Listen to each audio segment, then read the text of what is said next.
So, hello, hello everyone. I'm very glad to see everyone here.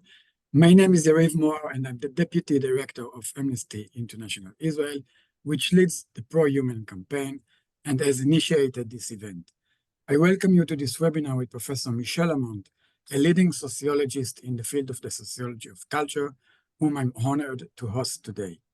Today's webinar is the first of a series of online events that will deal with the main challenges of human rights work amid the Gaza war and the polarized and toxic public discourse surrounding it. Michèle is a professor of sociology and of African and African American studies and Robert I. Goldman Professor of European Studies at Harvard University. Her main areas of research include the ways in which we evaluate social worth across societies, the role of cultural processes in fostering inequality, symbolic and social boundaries, and the evaluation of knowledge, as well as topics such as dignity, stigma, racism, class cultures, collective well-being, social resilience, and social change.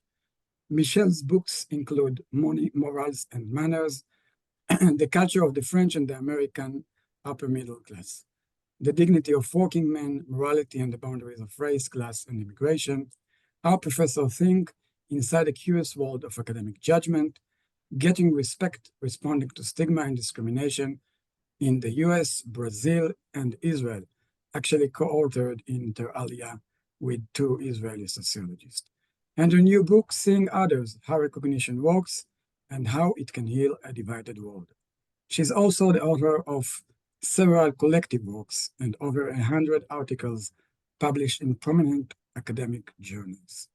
Today, Michèle will talk about her latest book, Seeing Others, and its main insights, such as how we can bridge boundaries between groups and foster narratives of inclusion. As I mentioned earlier, this event is produced by the Pro-Human Campaign, a global network of organizations and individuals led by Amnesty Israel. It was formed in order to unionize and amplify the various voices that see humans before taking sides amid the horrifying violence and repression in our region. In the face of polarization and toxic public discourse, and many voices that promote human rights to only one side while failing to recognize the suffering and the risk on either side, we invite everyone to help us promote a different voice and join the network. Notwithstanding the need to account for power imbalances and oppressed dynamics between the two sides, we believe that there is a crucial need nowadays to re-universalize aspects of human rights work globally. Hence, this series of webinar is titled The Universalization of Human Rights Work in an Era of Polarization. At the end of this event, we will have a time for Q&A from the audience. Please feel free to send your question via the Q&A function on the bottom bar. I thereby give the floor to Professor Lamont. Thank you so much for inviting me, Yariv. I really am extremely excited and sympathetic with your focus on the pro-human aspect of social life. And as you will see, the book I'm going to talk about is very much about how to weaken group boundaries. And I would say my approach is certainly very sociological in that instead of taking an approach focused on human nature that talks about tribalism as a natural human inclination, I'm really focused on how can we foster, what are the social and cultural conditions under which we can foster solidarity. And the book I'm going to talk about is about the US, although there's a number of international examples. Although I've co-authored a book that includes a comparison between US, Brazil, and Israel with Nissim Mizrahi, who you know well, and other Israeli sociologists, Josh Gotskow and Anna, I'm going to just blank on her name right now. But in any case, you will see. Sorry? Hannah Herzog. Exactly. I don't know what happened to me. It's old age. But here I'm really talking about the US. I don't want to find myself in a situation where I'm asked to talk about the Israeli situation, which I don't know well enough to really comment on. But you will see there's a lot of insights from the book, I think, that can be useful in the Israeli context. So if you don't mind, I will share my screen. It will take a second for me to do the transition here. It's come on, screen, go ahead, share.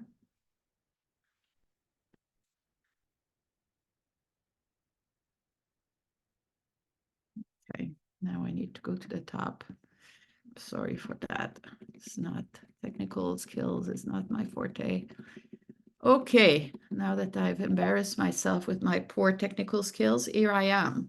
So here you have the cover of the book, the British version and the American version, two different titles. I prefer the British version, which is the yellow one, How to Redefine Worth, because most people don't know what recognition is about.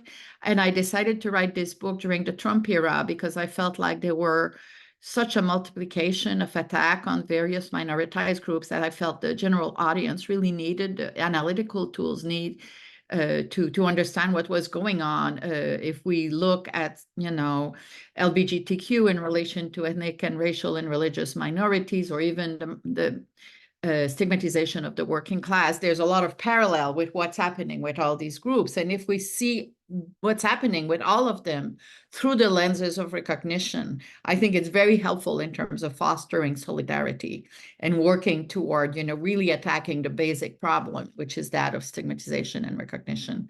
If I prefer the British title, I prefer the American cover, the white one, because it really captures very well what the book is about. You have the circle of who's inside, those who are defined as worthy in our society.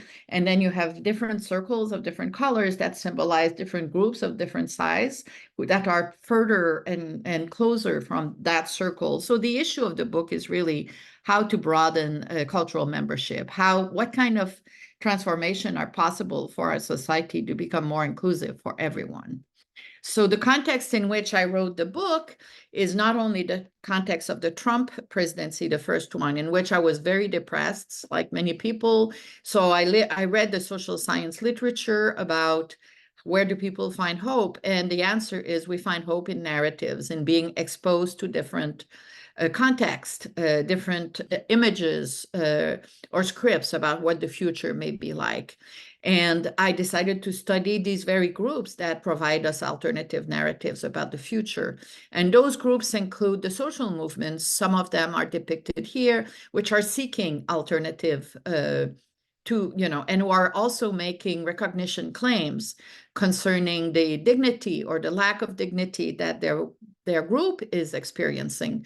So that includes not only Me Too and Black Lives Matter, but also on the right side of the political spectrum, the farmers in Europe right now.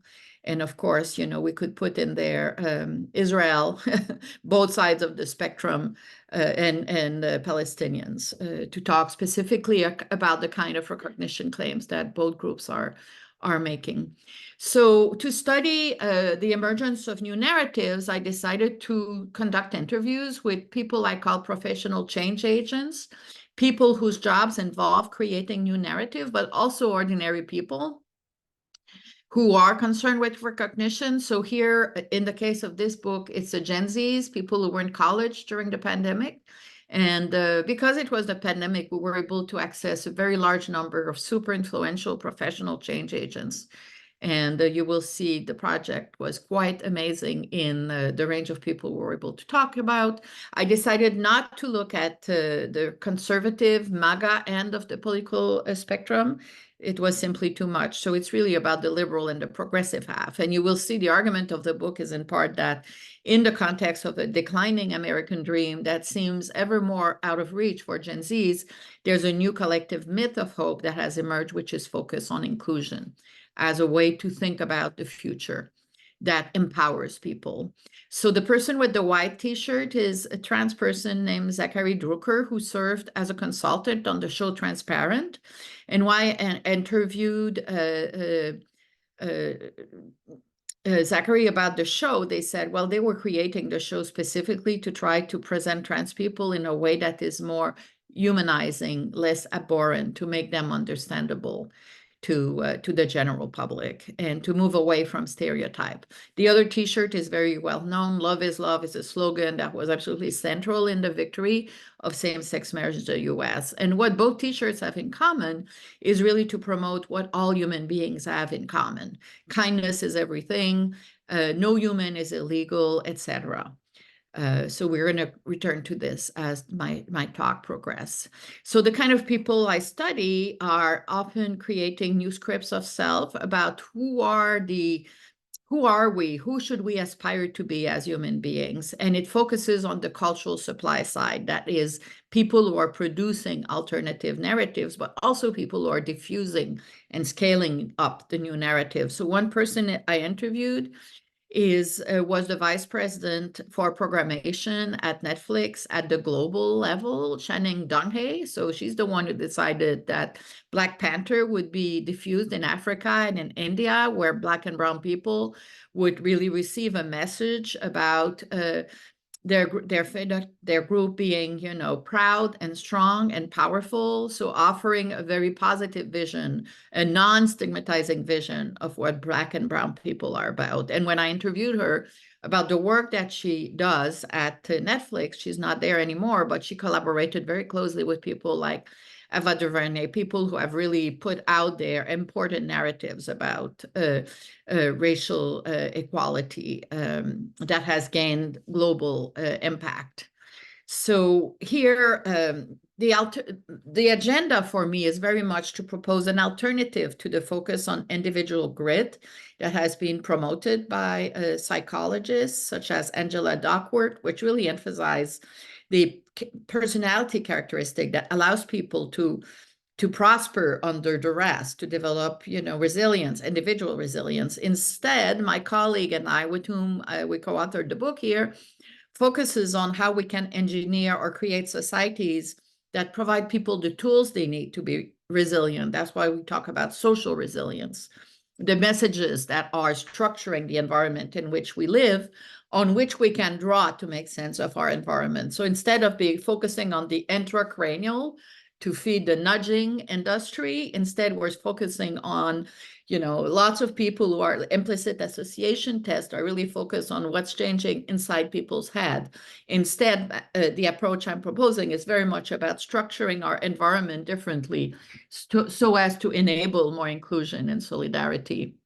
An example of that would be when after same-sex marriage laws were adopted in the US across a number of states, immediately there was a decline in attempted suicide among LGBTQ youth. So the law were not adopted with this in mind, but it was certainly an unintended consequence that was extremely positive on the well-being of young queer people. So again, it's a study of production and diffusion, which is informed by interviews with 185 interviews with change agents. That includes 75 interviews with comedians and Hollywood creatives who were unemployed during the pandemic. So again, we could reach a lot of important people like Bill Adler. I will show a few names in a minute. You'll recognize them. And then Gen Zs in the Midwest and the Northeast of the US, both working class and middle class. And we interviewed them before the pandemic and during. So the key concept is the concept of recognition. So philosophers have had important debates on recognition. Axel Honneth, a German philosopher, defines it as the social act by which the social worth of an individual or group is affirmed or acknowledged. So what's important here is a social act. It's something we cannot do for ourselves. Other people need to do it for us, and it feeds our self-identity, our self-concept. The other side of the coin is stigmatization, which is the process of defining someone negatively. And the literature on social identity tells us that our identity are defined by both self-identification, how do we define ourselves, but also group categorization, how other groups define us. And there's always a tug of war between those two. For instance, I'm French Canadian. People may have thought I'm French because of my accent, but as soon as I tell you that I'm French Canadian instead of French, you have a very different image of who I am. I have a clear idea of who are French Canadians from growing up, from my own identity, but you may have stereotypes about French Canadians that are very different from what most people think about the French. So as I define my identity, there's this interplay. that is constantly at work. And the challenge is to line up those two in a way that people feel valued and have dignity in the way in which the outgroup members define you. So for me, that's not something that's happening in your head. It's something that's happening very much in interaction, thanks to the tools that are offered to us in our environment. So the goal is to figure out how to broaden cultural citizenship or cultural membership, which is really our shared definition of who matters, who belongs, toward whom do we have social obligations. So who deserves our support? And that affects, for instance, how people think about, deservingness for welfare support. There's a big literature on this in political science. And I can understand all this as a cultural process, as something that's happening as we lead our life on a daily basis, okay? Not at the intracranial level. And recognition matters for all kinds of reasons. For instance, we know the literature on the impact of racism on health shows clearly that, for instance, African Americans experience what epidemiologists call the allostatic load, the wear and tear of inequality and discrimination that gets under the skin and results in huge health disparities between Blacks and non-Blacks in the US. You have similar findings across the world in Brazil and Australia, et cetera. So the recognition also matters in the sense that often it leads to poverty. So think about parents of LGBTQ youth who don't accept the self-definition of their children, and they kick them out of the house, and these young people end up being homeless. So, the philosophers like Nancy Fraser and Hannett have debate about the politics of recognition and distribution. My stance is both resources and dignity matter enormously, and we have to take both into consideration if we want to understand well-being. And we also have to complexify how we understand the relationship between the two. So sometimes it's material resources that that is the tail that wags the dog. Sometimes it's recognition. We need a more multidimensional understanding of what results in inequality. So here I'm drawing on this book that I mentioned earlier, Getting Respect, but also on this book, The Science of Dignity, which shows very clearly how absolutely crucial dignity is for human well-being. And I encourage you to read this book. It's very, very persuasive in all the evidence it provides about the fact that really we need dignity as much as we need material resources to thrive as human beings. So let's get into, this is basically, I'm going to skip this because we don't have time. So the context in which I wrote the book is really that of, decades of growing inequality, which has come hand in hand with political polarization and the growth of the MAGA right-wing movement in the US across all advanced industrial societies. And with it comes a huge crisis in mental health, in part because the myth of the American dream is not feeding people's hope anymore. And that's partly true among young people, which is why I did interviews with Gen Zs. But the part of neoliberalism that I'm most interested in is really the script of self. So what has been the message that has been sent to us during these decades of growing inequality about what kind of people we're supposed to be? And these virtues are in some ways incarnated by someone like Trump, in the sense that what is prized is really self-reliance, the idea that we're responsible for ourselves, we should not draw on collective resources, we should not draw on welfare, and we should orient our energy toward the pursuit of status, wealth, and consumption. So most people, I presume, who are on this call have college degree and are professionals. We're all being celebrated for the fact that we are quote unquote successful, and we function well in a world that is very competitive and socially Darwinist. And at the same time, this comes with a lot of downside for those who do not have a college degree. All these virtues go hand in hand with meritocracy. Meritocracy is celebrated to the extent that it presumes that those who have the college degree, those who are professional managers, got there because they're able to demonstrate persistence and work ethic, and they work hard and they get there because they're very persistent. At the same time, we know that meritocracy, if you measure it by the fact of having a college degree, it's not an even playing ground across social class. My children have two parents who have a PhDs, and we live in one of the suburbs of Boston where their schools are excellent. So they're bored on an escalator. It's much easier for them to achieve this college degree than it is for other people. So sociologists of education have spent a lot of time demonstrating that meritocracy is also a myth.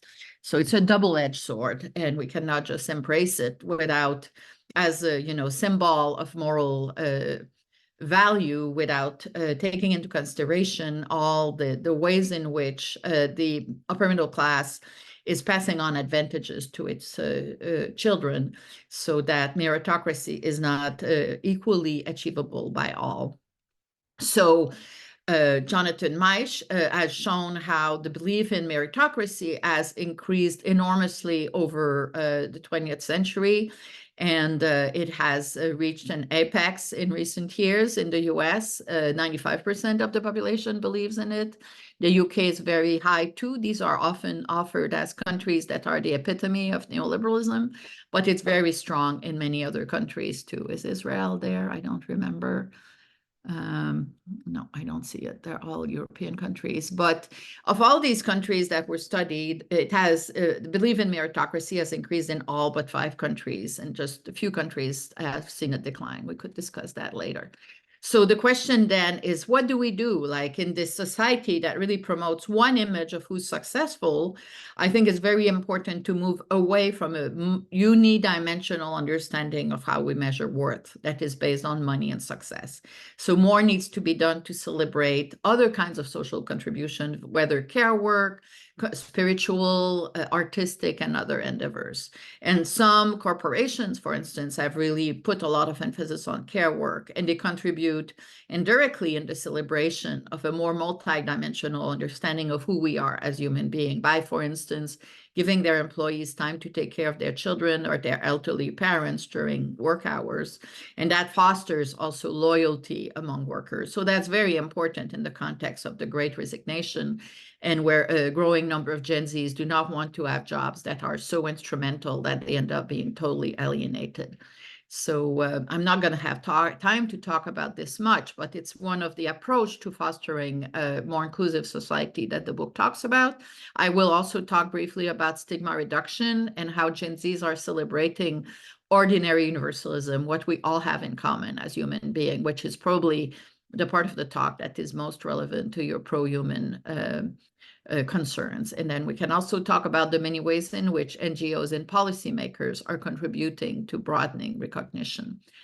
So I mentioned earlier, okay, the very, very high belief in meritocracy, but at the same time, the American dream that brought so many immigrants to the US during the 20th century is in deep crisis. Many people think that they can achieve it, but no one else can achieve it. It has become so fluid as a concept that it doesn't mean anything anymore. So overall, a lot of people are grappling with what should drive the future. Many immigrants and non-college educated people are still, really focused on this, but we know that the dream has a lot of cracks in it. And that's the context in which I think you have the emergence of a lot of other people who are trying to create alternative dream. And the big problem with this American dream is it really pushes a clear cleavage in the population between the successful college-educated professionals and managers and the non-successful. And that has gone hand in hand with the death by despair that Case and Deaton have written about. Many working class people feel like they've lost a lot of status, and they're very angry, and they try to find explanation. And the right-wing movements are pointing to immigrants as the cause of it, and globalization. So there's, I think this is the context in which we are currently in the US. It's been like this for 20 years and in many European countries. And that's a context of, unequal recognition that is driving a very powerful cleavage that needs to be better understood, as many of us are now thinking about how to address it. And this cleavage is reinforced by the fact that if you look at the content of the shows that you find on the streaming channel or elsewhere in general, these shows are all celebrating the upper middle class all the time. Richard Butch has done a study showing that the vast majority of characters on all these shows are professionals and managers, and the rare time that you have a working class man, they are like, think about Bart Simpson, incompetent, immature, ignorant, irresponsible, people that no one would want to emulate.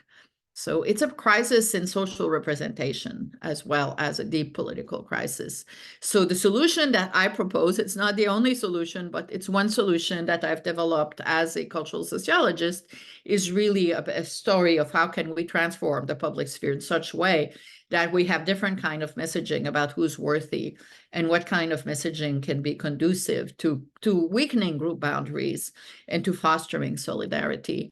So one can have as a point of departure, Habermas's concept of public sphere, which is now very outdated since it was developed, in the 20th century before we live with social media. And the two articles that are mentioned down there are articles that have tried to make sense of how can we approach the public sphere at the time when not only do we have the new social media, but you also have professionalized social movements and NGOs, a whole new ecology of organizations that are contributing to feeding the public sphere with new ideas about what our lives should be like. So I came up with this kind of Venn diagram, and these could be understood as organizational fields that each contribute to feeding the public sphere in different ways. So under cultural producers, you have also universities, academics, and intellectuals. So starting in, I guess, December 2019, my research assistant and I, put some seeds all over to try to find referrals of people who are working in these various organizational fields. And I'll just show you a couple of slides, a small sample of the 185 people we interviewed. Stephen Greenhouse, a labor journalist, he covered for the New York Times the labor movement in the US forever. Phil Goff was working on the fight against, police violence in the U.S. and social policy. You have Heather Boucher, who is on Biden's Council of Economic Advisors. And here you have some of the Hollywood people we interviewed. Mike Schur, who created Park and Recreation. And, Bruce Miller created The Handmaid's Tale, a lot of people who are very, very influential. So, and in all cases, we asked them, what do you do? How do you try to do it? What drives you? And we found that in many cases, what they're saying that they do is to promote recognition.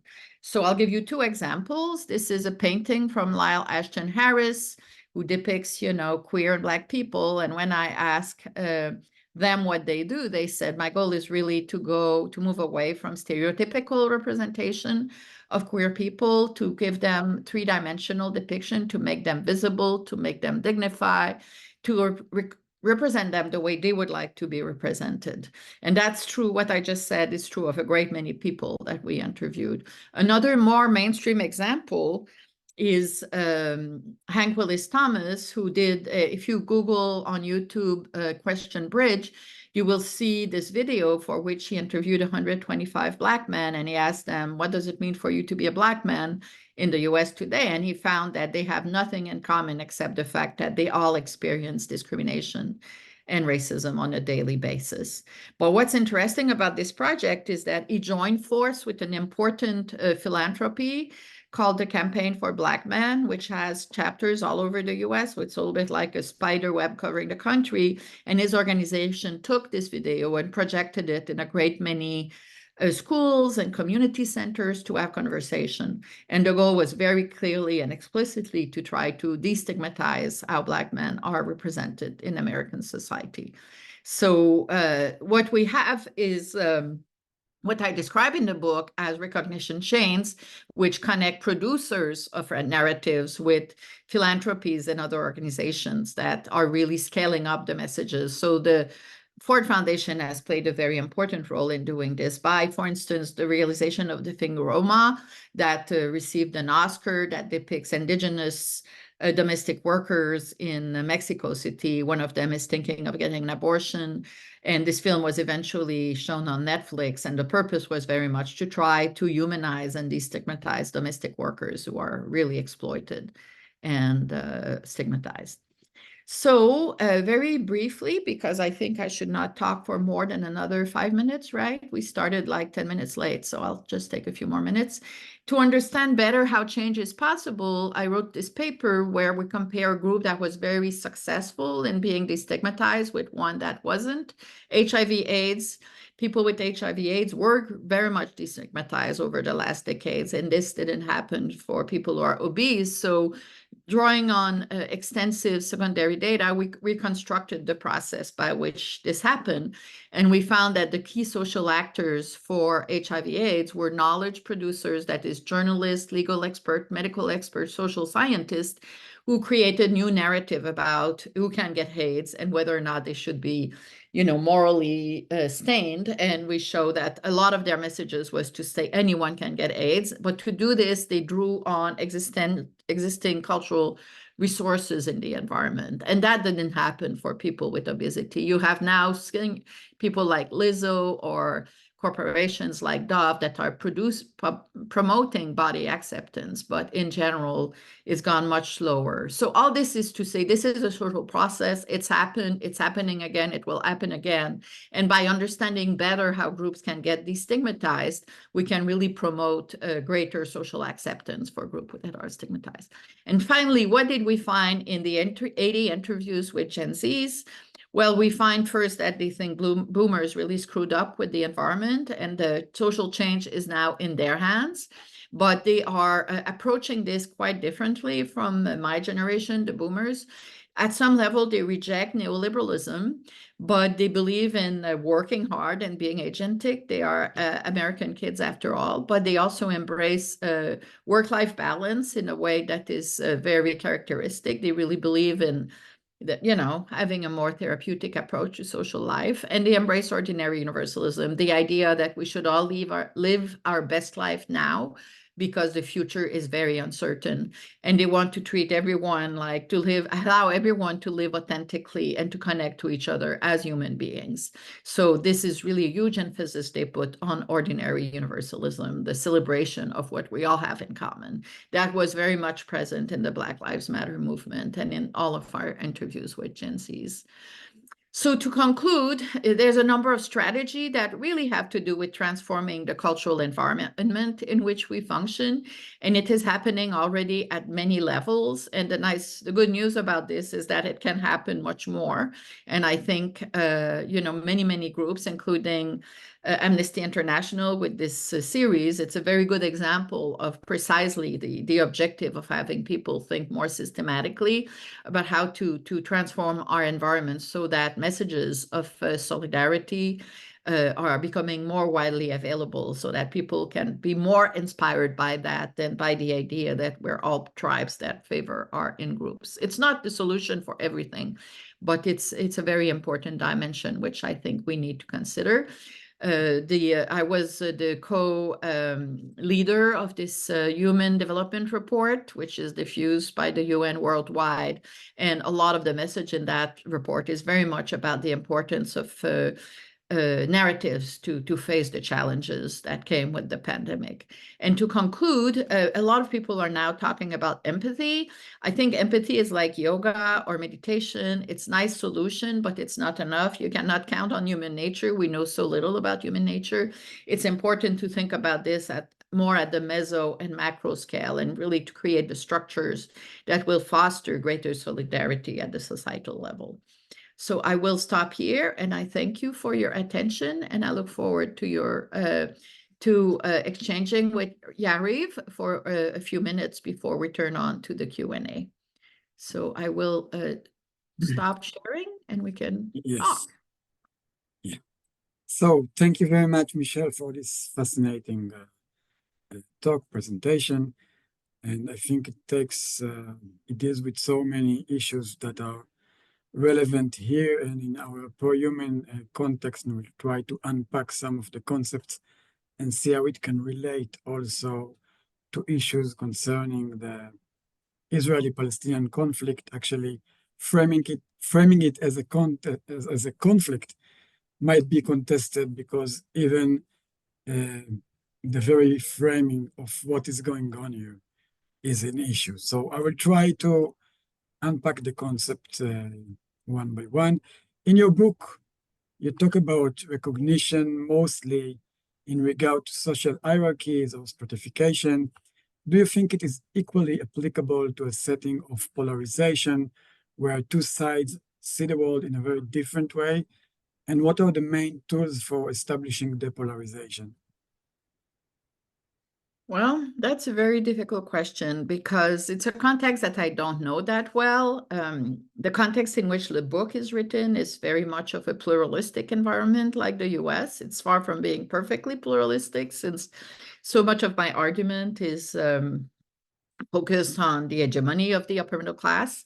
I mean, in the Israeli case, it's a ethno-democracy where the hegemony is more religiously based, and where, of course, you have a long history of war. And I've not studied context of war, so it's really hard for me to generalize from the context I know to your context. But, my attitude all along has been, suffering is suffering on both sides of the divide. We have to acknowledge the universality of suffering, and I think it's quite counterproductive and endless to try to rank the measure of people's suffering. In some ways, suffering is incommensurate. You can never compare one suffering to the other because people who experience suffering experience it extremely deeply, and it's extremely wounding, no matter how many people are hurt and all that. So I've personally really tried to stay away of the question of whose suffering is worse. At the end of the day, it's really about trying to weaken group boundaries and figure out how to get people to connect to each other in a way. It might sound a little bit Pollyannish, especially in the Israeli context, given how unbelievably harsh and tragic the situation is. But I don't know what other answer to give. Oh, actually, my question here was more open, more abstract, like in general, talking about polarization. Even if we look at the US, we have certainly effective polarization in terms of the political sphere, which has to do with the cultural sphere as well. I think the question is whether recognition can be established in a sort of zero-sum game kind of settings. Mm-hmm. That's what I'm Yeah, trying. well, I'm quite skeptical, I must say, about the effective polarization argument, to the extent that if you only look at people who are participating on social media, we know that the people who post most often belong to the younger groups, and they are the people who are most committed to their position. 45% of Americans never vote. And a lot of them don't vote because either they're indifferent or they don't know what to think, or they are independent, or they just feel like they don't get any recognition through politics. So why should they get involved? So I think we really have to, in social science language, people who study polarization often focus on what they do is we say they sample on the dependent variable. They focus precisely on people who are at the two end of the spectrum, and then they conclude that we're a deeply polarized society.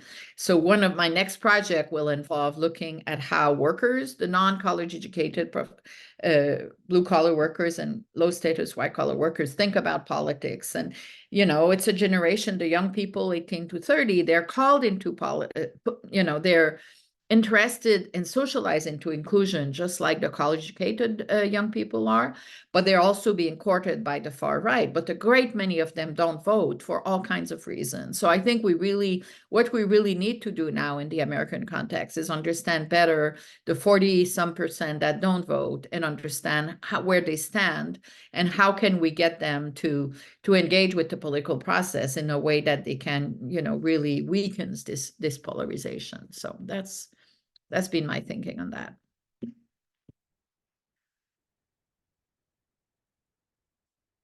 So, what do you think are the limits of recognition as a social remedy? You talk about the need for redistribution of resources, else recognition will not suffice. But there are surely other factors that, if not addressed, recognition alone may not deliver. Playing the devil's advocate, I would ask, Isn't it too naive to think of recognition as an answer to all or most of our social problems? Are there any settings in which recognition is far from enough in order to bring about positive change? Oh, I totally agree with you. And the whole book is premised, and I repeat it many times, that this is not at all an analysis that overlooks the importance of resources and economic inequality. But the reason I don't write about this is that you have a huge industry of economists who diffuse in the public sphere night and day the idea that economic resources are the only thing. So this is the ecology of social science ideas in which I write, which is why I really push something that tends to be deeply overlooked. So if you want, this is a strategic move on my part, because And I you think on the see, one hand, you have the social psychology, the psychologists to push the nudging industry, which is totally astructural and focused on individual mind. And on the other hand, you have the economists, of whom I really respect, like Piketty, extremely important work, but it is really overlooking. They don't have the tools to think about what's happening at the level of recognition. And I think this is one of the added value of sociology and of cultural sociology in particular. you see like beyond the level of the materialistic level of resources, location of resources, like we'll talk about the level of, social constructs, intersubjective patterns. Do you see other constraints for recognition in that regard, in this cultural sphere? Yes, I think if one of the challenges is that the role of the state in giving access to resources to various population is really feeding this recognition gap. So I co-authored a paper, which is now under review, on the urban-rural divide in the EU, where I did that with the Quality of Life Survey Center at the EU called Eurofound. And we find that across all EU countries, rural population, when you ask them about how they feel the European Commission is dealing with them, everywhere they think that their needs are not sufficiently taken into consideration in policymaking. So it's very much an argument about the recognition gap, and they assess the recognition gap through how much resources the European Commission puts at the disposal of rural population. They all feel that they are overlooked, in part because you have policies such as, electric vehicles that are simply not accessible to them, or, the access of the internet that is extremely poor in rural areas. So if the state is viewed as the arbitrator of recognition, it's a zero-sum game, because the state cannot, give resources to everyone all the time. But on the other hand, the goal of our paper is very much to alert policymakers that they have blind spots. So by educating, and if the EU wants to deal with this enormous crisis with the farmers, they need to think about how recognition concerns should be factored into their decision making. And right now, too much of the policy world is monopolized by economists, and economists are not going to tell the policymakers pay attention to recognition, because they simply don't know how it works. So that's the nature of my intervention, if you will. Thank you. So I think if we look specifically at the protest on US campuses amid the Gaza war and the polarized and the time toxic public discourse that surrounds it, do you see any room for recognition as a relevant component for facilitating understanding or dialogue? I mean, in this sort of very tense atmosphere, can Well, recognition break through? I think there's been a lot of variations across campus. You cannot generalize from what happened at UCLA, where you had a lot of outsiders, or at Columbia. On my campus, things have been very calm until yesterday. Our president just sent a message saying, if you continue, you will have to, you won't have access to university. You will have to leave. But in general, I think what my interpretation of the mobilization is those young students, many of whom participated in Black Lives Matter, who are there's an element of solidarity among, people who are stigmatized and marginalized. So transfer of structure across ethno-racial minority groups, I think, and the moral urging that has brought people to want to occupy campuses, I think, is very, very strong. There's just as is the case among American Jewish people or Israeli Jewish people, there's a very wide range of position concerning asking for a ceasefire implicitly, automatically a criticism of, Israeli state, or this notion of Israeli occupation. The term occupation, of course, is deeply politicized. You know it better than I do. So my sense is, in fact, there's a far greater nuance of argument at Harvard. As you know, we've had a lot of excitement over the last few months, and I was very, very struck by how the coverage in the New York Times was absolutely not in line with my experience as I was teaching undergrads all semester. The main centers of polarization on campus were not in the college where the undergrads are. They were at the Kennedy School, the School of Public Health, the Divinity School, where you have graduate students. The undergrads have survived the pandemic. All they want to do is have a normal life with their friends and graduate. The graduate students, on the other hand, in the schools that are most politicized, fell very, very strongly. And they were very, very mobilized. So I'm skeptical of the journalistic coverage of what's happened on campus over the last 2 weeks. I don't think, journalists want also to get their articles to be picked up. And the more they use fear and danger and excitement, the more they get publicity. So what I've witnessed, and I have 3 kids. One of them is at Harvard, one at Columbia, one at Brown. I can promise you what they saw on the ground was very different than a lot of the coverage. In a sense, the representation by the media is kind of inducing some of the polarization, Absolutely. or in our terms, misrecognize the nuance or the pure pro-human voices, those who can be Absolutely. critical of Israel, yet not using, I don't know, dehumanization of Israelis or anti-Semitic symbols and so on. Yeah, And I agree with you. A very lot of interesting. what the young people want is human solidarity, like they don't want human beings to be treated like animals. That's all. Yeah, sure. So you're saying uh, in the social circles within the campuses, there are a leeway or a room for more nuanced discourse, Much dialogue, more. and so on. Yeah.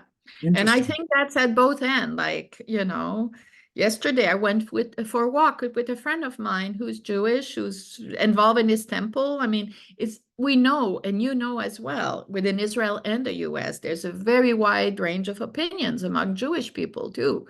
So, a lot of people are pushing for human solidarity, and that is not what's getting the news. I understand. I'll try to make a little bit, to go a little bit deeper here. Yeah. Drawing on your concept of ordinary universalism, I wonder, what is your take on narratives that establish collective victimhood? On the one hand, they enable Collective what? victimhood. Victimhood, yeah. Yeah, on the one hand, they enable recognition of a traumatic collective experience, but on the other hand, they tend to form a zero-sum game with the suffering of people on the other side. That is, in our case, Israelis feel that recognizing the suffering of Palestinians undermines their own victimhood and vice versa.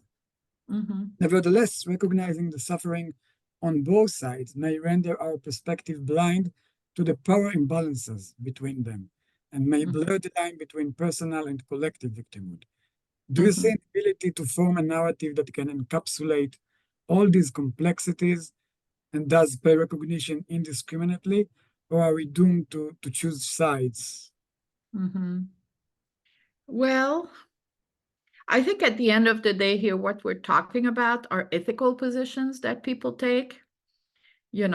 I think in the face of racism in the US, to not take an Israeli example, to acknowledge the many ways in which,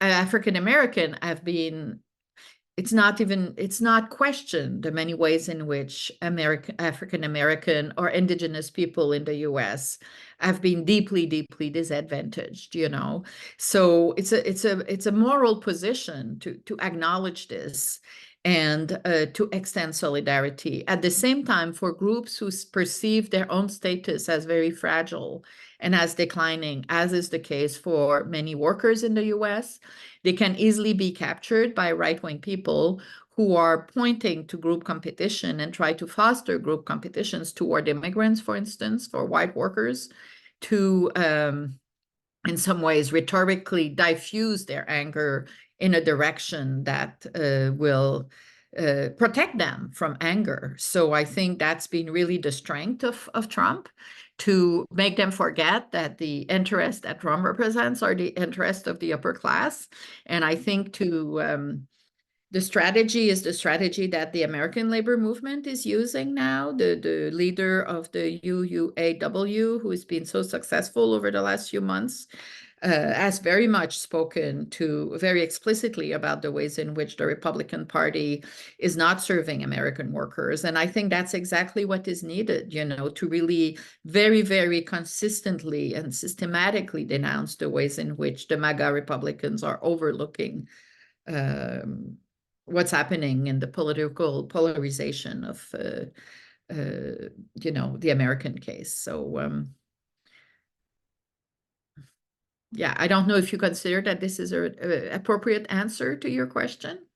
I'll try to go to a more abstract level, if I may. I mean, when trying to form a narrative of recognition, where is the power imbalances is part of the story, but not the whole story. When the story is more complex, it seems that collective narratives have the tendency to be very simple and even, I would say, unidimensional. Do we have the ability, in general, to form narratives that are more complex, or it is cognitively or socially impossible just to do it? Maybe narratives has to do simple, and we are doomed to use simple narratives, and we need to choose, the good and the bad guys. Yeah, and I think most people don't know what a narrative is, and they don't know that that narratives shape our worldviews, right? And that narratives can be changed. So that's already a huge limit. At the same time, if you think about how in Florida, DeSantis has stopped the teaching of critical race theory, which was offering an alternative vision of American history, to say it's not American exceptionalism. We got rich because we exploited slaves, So I think the gamble of my book is very much that we can educate ordinary people. Like, the book is really written. It's a trade book. It's very much written there's a chapter which is what's a narrative, because that's not something that is very often discussed publicly. And to really show to people, I think in Israel, this is so salient. I think everyone knows there's alternative visions of history. I don't know. There's no enough fights about archaeology, for instance, in Israel. But I think in the American context, it's very new, the idea that there's not only one representation of history, that there's competing representation of histories that have very different political consequences. So I think just even to bring that idea in the public sphere is already a huge achievement, so that people can develop a little bit more of an expansive understanding of politics. So yes, I think in principle, people who have very little exposure may think that there's just, the true and the false definition of reality. But then as they learn more, they learn that producing alternative realities or description of reality is part of the battle, and that they can witness battles around what's the correct narrative as part of a larger fight. That's my hope. And I think it's happening to the extent that I think the younger generations who are granted better educated are much more attuned to this now. One thing that the Democratic Party has totally overlooked is how fun it is for people to go to a Trump rally. The element of pleasure and fun, a free evening, you don't pay anything, and you have a stand-up comic there who's Donald Trump. So I think the Democratic Party has been totally blind to the importance of humor and entertainment in politics, and also all their politicians are yuppies, overly educated, elite people. So the ability to locate, politicians who could run for the Democratic Party who can share more the habitus of the working class should be an absolute top priority. And the Democratic Party has been so blind to the rhetorical power of the habitus, of a shared habitus. And I think they're very, very, the infrastructure bill, which is a huge boon to the working class. They cannot sell it because they've neglected the narrative work that was needed to make people better understand what were their contributions. So that's why I think they really need the help of cultural sociologists, because there are huge blind spots in their political strategy that have mostly to do with figuring out how to make cultural appeals. And, I think that has to do with understanding why recognition is really, in some ways, the missing part in their political strategy. And figuring out how to draw connection between the need of recognition that the workers have and the need for recognition that ethno-racial and sexual minority have, to say you want to be viewed as a person of value and person of dignity. Well, so do they. Why can't you, why can't you all? And what's happening is also that the working class movement in the US is changing rapidly, with a lot of service workers who have been unionized over the last few years, and a lot of their claims are recognition claims. So if you think about bathroom rakes for Amazon workers or Starbucks workers wanting to be able to put rainbow flags in the coffee shop, a growing number of demands have to do with recognition. So it's not at all the old working class of, the old white manufacturing workers and all that. So I think there's a lot of changes of converging concern there. Yes, so you briefly touch on in your book on about lack of recognition for, let's say, white working class in the US, which contributed to Trump's, success to a certain degree, or other populist movements. And it brings about this sort of, dilemma or puzzle.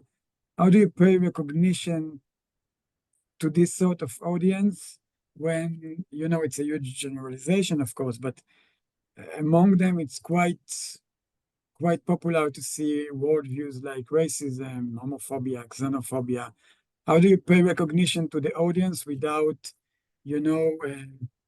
making some, uh, uh, you know, uh, kind of moving away from the fight against these trends? So not compromising the fierce resistance to these worldviews, but still recognizing other aspect of the sensibilities and Well, matters. in 2000, I published a book titled The Dignity of Working Man, for which you're familiar with, for which I did a lot of interviews with workers in France and the US. And one of the main themes that was central to this book was workers repeating all the time, treat people like people. Which is very much about human solidarity, don't treat us like dogs, respect who we are. We're hard workers, we pay our bills, we try to keep our kids out of prison, and we try to not be phonies, we try to relate to other human beings. So to me, I think I think there are possibilities of drawing parallels and really kind of making a case for the fact that, queer people, the slogan "Love is Love" was trying to capture that, and that's how we know that the same-sex marriage passed, in part because a growing number of Americans knew people who were gay. And they were able, this notion of transposition of structures that comes from cultural sociology is very important because it tells people you can use these values to think about this. So just I'll give you one example. In my neighborhood today is election day in Brookline, Massachusetts. And one of the big issues of the last few months was the construction of multi-family housing, which is a metaphor to talk about low-income housing. And a lot of upper middle class people are supporting it because they want to fight climate change, and they don't want a lot of big houses and people driving their big cars to go to work. So that's a case where you have a bridging of concern that make progress possible. So I think that there is really very important things at stake in terms of bringing this language, reminding the working class that for them, treating people as people is really a central value to them. And that, thinking in universalistic terms about, why gay people want to celebrate love is very similar to them wanting to treat people as people. There's a parallel of cultural structures there that, I think political advisors simply have not capitalized on as enough. I think there's a lot of room there. And also the fact there's been enormous growth in class segregation in the US for the last decades, which means that fewer and fewer upper middle class people can understand what the working class is up against. And similarly, fewer and fewer working class people understand what's happening with the upper middle class. So another crucial part of the book is to argue that much more needs to be done to foster more contact across social class, which is really, for me, given that class are also racialized, this is really a big, big part of the puzzle that we need to attend to more. And a lot of other sociologists are looking at it. Harry Hahn, for instance, is coming up with a book on the importance of religious institutions for bridging group boundaries. So it's a multi-dimensional problem, if you will. But I think it's one where there's quite a bit of room for agency and action. So I'm not at all desperate. If anything, writing that book has given me a lot of hope and ideas of things we can do to move forward. Great. So thank you very much for this exchange. And I think we will move to the question from the audience. And if you want to choose the question, or it's in the Q&A section. And okay, well, I will look at the question and try to choose a couple if I can. Wait a minute, I'm just opening. Just read the essence of the question. Or okay. Can you talk a bit about grassroots underground recognition system you have found in your research? Well, that's interesting.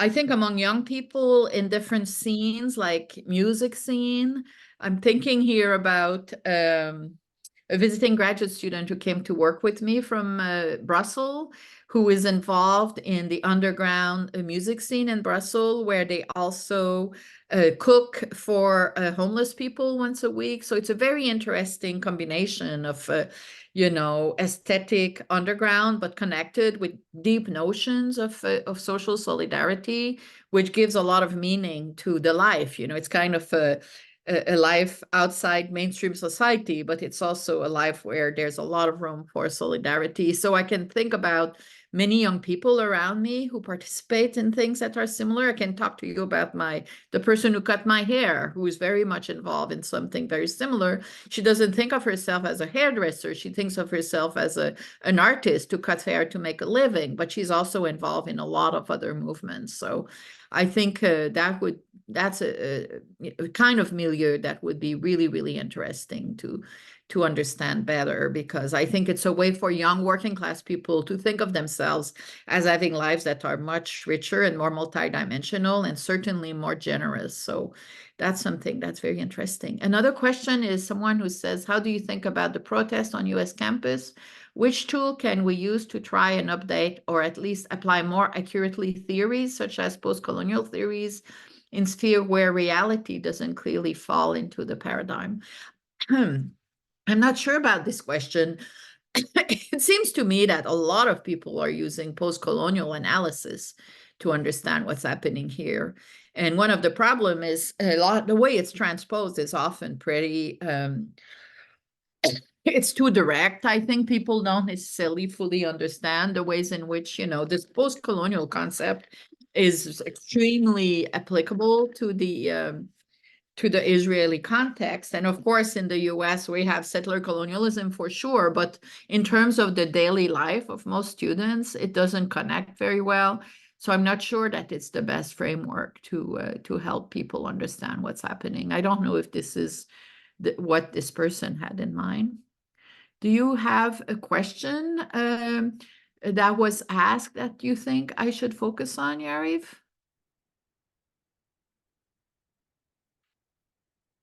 Let's see. So I see a question: given the universalism that you found characterized Gen Z in the US specifically, regarding acknowledging the universality, of suffering, how can we explain the widespread indifference to suffering of Israelis and more generally white people in the context of a supposed solution to the suffering of Palestinian or non-whites? It seems that ideas of group hegemony override universalism, even in the face of extreme suffering, such as the October 7 massacre. What might be the mechanism behind this? Asks someone anonymously. Yeah, well, I think blindness to suffering of the Israeli is in some ways not surprising, given that most Americans know basically nothing about anything international. So Israelis should not feel singled out when it comes to American indifference or ignorance. In the context of American individualism, the question of how people connect to those who are far away and invisible to them is, certainly, the reality of people far away may seem extremely irrelevant to most people. And by the way, when we interviewed our Gen Zs, they talked a lot about ethno-racial and sexual stigmatization, but they didn't talk at all about class stigmatization. The poor were not salient in their language. They were mostly concerned with, people who were like them or people they knew who were like them. We know, for instance, that when in college students share, they have roommates that are of another ethno-racial group, their understanding of the structural determinants of inequality increases very rapidly. So that's partly a question of context. I think Israel is extremely abstract for the last majority of you have to remember a great many Americans don't have passports. It's an enormous country and their lack of awareness of the world is just staggering. So I don't think Israelis should feel singled out. So I don't know if that responds to the question, but yeah, I guess there's both the question of exposure to information, but also contact. Contact theory has always been, people learn about other groups through contact. And if there's no contact, I live in Brookline, Massachusetts, where there's a very large Israeli population, and where for years, you had temples that would sponsor Russians who were victim of pogroms. So it's very, very much part of the town where I live. And when my kids went to the high school, the main conflicts in the high school were not around race. It was not between African Americans and white students. It was between Jewish students, some of them being very pro-Zionist and some of them being anti-Zionist. So there were fights in, the advanced placement history class where you had Jewish kids calling each other bad Jews for all kinds of reasons. So my kids were schooled into the polarization among Jewish American and Jewish Israelis in a very, very strong way from an early age. So it really varies across milieu, I guess, It's kind of an internal fight that every faction had its allies. Interesting. Yeah. So I know that you kind of portrayed the situation on campuses as less polarized than what the media does or portray it, but people still ask like how you can explain the current polarization and militant attitudes coming from Gen Z's protests around American campuses when we are talking about the tendencies to emphasize what is shared between all humans. So they have this humanism on the one hand, and on the other hand, this kind of militant attitude. I would say maybe the tendency to look critically about, uh, power imbalances and so on. But Sure. Yeah, and I how the think two can be reconciled. yeah, it's not easy. And I think, as I said, a lot of what's happening, I think, is the moral indignation of young people in relation to frankly, what's happening in Gaza. So I think that's based on moral solidarity, but it's also a generation that has experienced a lot of cancel culture with the social media. And I know my university has done an enormous amount to foster deliberation. There's been a huge campaign to tell kids in classrooms, you have to deliberate. And I taught this semester a course in which I had someone who was very anti-abortion and other students who were very, very progressive. And I had to really, put a lot of efforts into making sure that they could really listen to each other and try to understand where the other person is coming from. And because it's a generation that has frankly suffered a lot from the pandemic and also the cancel culture that was part of this, they have become extremely skeptical of social media as well. And I think the mental health crisis in that generation means that many of them are very attuned to the fact that they have to protect themselves from cancel culture. So that in some ways has tempered the polarization, I think. And on many campuses, there are people who feel extremely strongly about it. And also, frankly, many Israelis who are and Jewish people who are concerned about the questioning of the legitimacy of the Israeli states. And I certainly understand why people feel extremely concerned about that, given the history of persecution around Jews. So to me, one of the solutions is truly understanding. The word understanding is underrated, but making sense of where people come from and how can they come to think the way they do given their experience. And I think that is really inherent to our efforts to have a pro-human attitude, which is to understand where people come from and how the experience they've had in the past may help us make sense of the reactions that they have today. And I remember when I did the Dignity of Working Man, I interviewed a lot of racist white men who were also very sexist and would ask me, I was a young woman, assistant professor, where are your kids? What are you doing? You're doing interviews? Who's taking care of your kids? I mean, they were totally, accusing me of not being a good mother. I didn't have kids yet. They didn't know. But, I mean, for me, the challenge of the book was precisely to interview racist people, racist men, and try to understand where they were coming from, what in their own eyes made racism legitimate. And what I learned is that for them, they would make connection. Like, not only do they say you have to treat people like people, but they always also said, I hate sponges. I hate people who don't work and who will live off my own effort of working hard while they're sitting on their butt. And then some of them would take the extra step and they would say, for instance, those people on welfare. And then another step, those people on welfare, the Black people on welfare. So it's a case where they went from drawing a moral boundary, which had to do with what they perceive as their own moral character, to drawing social boundaries based on class and then social boundaries based on race. And then, you could, of course, present them alternative data and say, no, actually, the majority of the poor in the US are not Black, they're white. But that's something that most people don't know, And those inferences are where I think the question of cultural repertoires are crucial. If no one if the environment constantly reinforces the notion that poor people in the US are Black, it's just going to feed the stereotypes. Well, we know it's not true, So it's I think the cultural engineering, and I don't like the word engineering because it sounds too manipulative.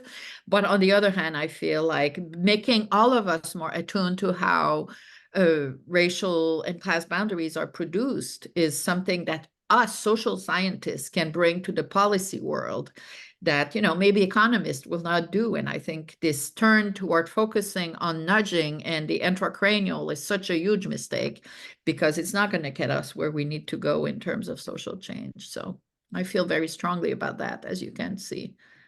Yes. Another question is kind of interesting.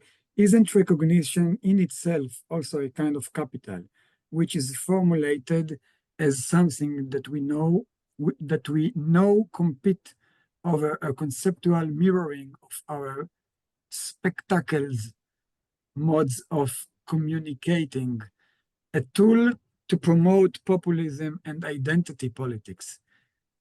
Isn't in fact a part of contemporary manifestation of the cognition of radical capitalism? I guess it's coming from a Marxist point of view. Yeah, well, Yeah. I disagree with that. I Mhm. think, so many of the premises of the social sciences are materialistic, going back to Marx. And, as you just said, there's a large strand in the social sciences, which is to view identity politic as a distraction. And I think if you don't understand identity politics, you cannot make sense of most of what's happening in today's world. So you can denounce it all you want, but class is also an identity, to think that material conditions are determinant in the last instance, as if they were not also a matter of cultural interpretation, is really blindsided. I feel pretty strongly about that. So And class is also racialized to a great yeah, degree. exactly. So to believe that class politics is just a distraction is like missing 30 years of scholarship. It's ignoring intersectionality. It's just, I think not very productive, because it's happening anyway, and it's crucial. And if you think about societies, the book I'm going to write next is on recognition globally, and it's various case studies of people seeking recognition through politics, through environmental justice, through work. But I also want to talk about China, and contexts such as China or West Africa, where people cannot make claims based on sexuality. In China, you cannot make claims based on religion, on race and ethnicity, on sexuality. The only categorization that is recognized is Youku, this urban and rural passport that can give people access to better school and worse schools. So, I think it's very interesting to think about politics in this kind of environment, where a lot of what we take for granted as central to politics in advanced industrial societies are simply not happening. So that's another topic altogether, but I think it's really fascinating. I will take another, I think, last question for today. If it is true that people in the US are not educated about Israel, uh, and there is a lot of dehumanization, I'm trying to sum it up, how can we educate each other about, or rehumanize each other? Um, I guess Americans and Israelis. Yeah, that's going to be really hard, because I think what's happening in Gaza now will very much work against the rehumanization of Israel. I think, Israelis, not yeah, Israel of as Israelis. an apparatus Yeah, of of oppression. Israelis. Yeah. Yeah. Mhm. Well, of course, Israel is not Israelis, right? This is the Um, first, premise yeah, important. exactly. Yeah, it's going to be an upward battle, I think, frankly. I think it's going to be really, really hard. People are concerned about the growth in anti-Semitism, and I think the situation right now in Israel will feed it, because of perception that what's happening is just inhumane. I mean, people who know the history know that the October 7 attack was equally inhumane, but a lot of people don't consume news very well or very often, so then they rely on stereotypes, and so we will have to see. I think it's a huge country where people are very, focused on what's happening in the US. So there's also the sheer element of indifference that may compensate for the moral outrage or something. So I don't know. It's not going to be easy. I think with this, we try to be, to pave the way to some optimism with a pro-human voice, although it will be Yeah. an upward battle. But then again, I think we learned a lot about the tools, which is both analytic and practical tool of recognition. And we thank you so much, Michelle, for It's taking my the time to. pleasure, and I really appreciate the invitation to discuss with you. I mean, you had really wonderful question, and I look forward to following what's happening with your pro-human initiative. I think it's really, really important. So thank you for inviting me. Thank you so much. Good Okay. afternoon, good evening for the Israelis. Yeah. Goodbye, everyone. Bye bye. Thank you for all your questions. Take care. Bye-bye.